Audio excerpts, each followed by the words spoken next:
Okay, so LEGO Builder's Journey is an experience that, and I look back at it more and more, I'm not sure that I can recommend. Now this is a game that I've been wanting to play for a while, as I got it for free from the Epic Games Store.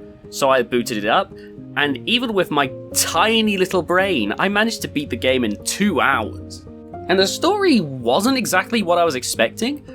Based on the beginning, I thought this was going to be just a simple, like, parent-child relationship thing, you know, about how the parent ends up getting distant from the child due to work, but you can tell that both of them want to, like, be together and, you know, do fun things, you know, when they want to, because they were exploring in the beginning, and, you know, suddenly they're being pulled apart, you know, by the real world, and the child starts to escape by building stuff on their own, but, like, it takes some weird turns. There's like a, you know, you build a robot.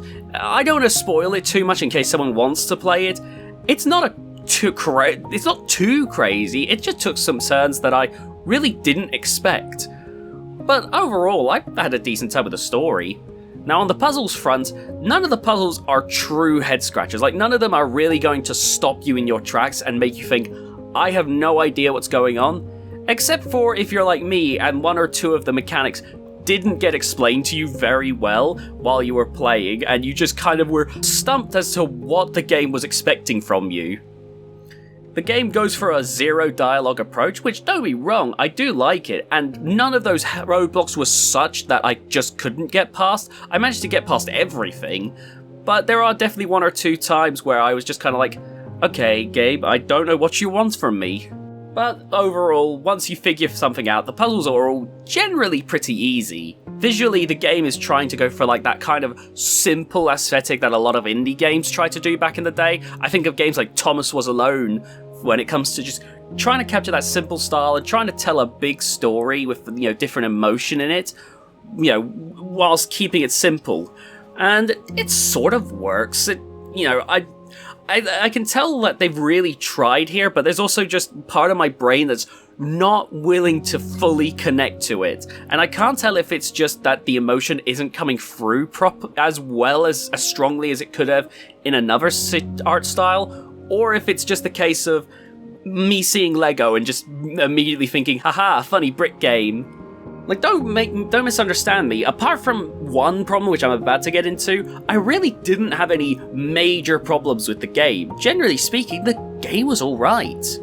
I'd say my major problem with the game came in that so many times I would try to place something, and the cursor you can see perfectly well when you're going to grab a brick, but the moment you grab that brick, suddenly your cursor disappears, and the game can get a little fiddly with where it wants you to place things. You know, suddenly you could be right on top of where you want to place it, but the game says, nah, not on my watch. So you end up having to let go, grab, and then suddenly it'll connect. It happened way too many times for my liking. Like, given this is Lego, the whole point is building, it shouldn't be so fiddly. Now, I was obviously curious about this game because it's unlike any Lego game I think we've seen in like the past few decades. They'll sometimes try some different things, but they usually all have that general basis that they've been working on for decades now, so to see something so fundamentally different really did strike me. And before recording this review, I decided to take a look at what the actual price was, because just because I got it for free doesn't mean it's going to go on for free again. And it turns out it's $16. I'm guessing about $20 for the American crowd, and I can't recommend it for that.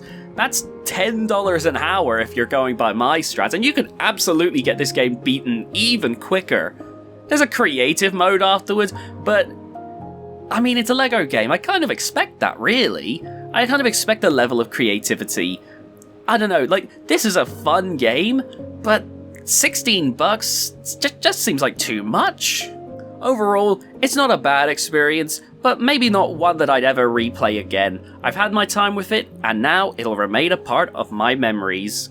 And something that I just cannot recommend.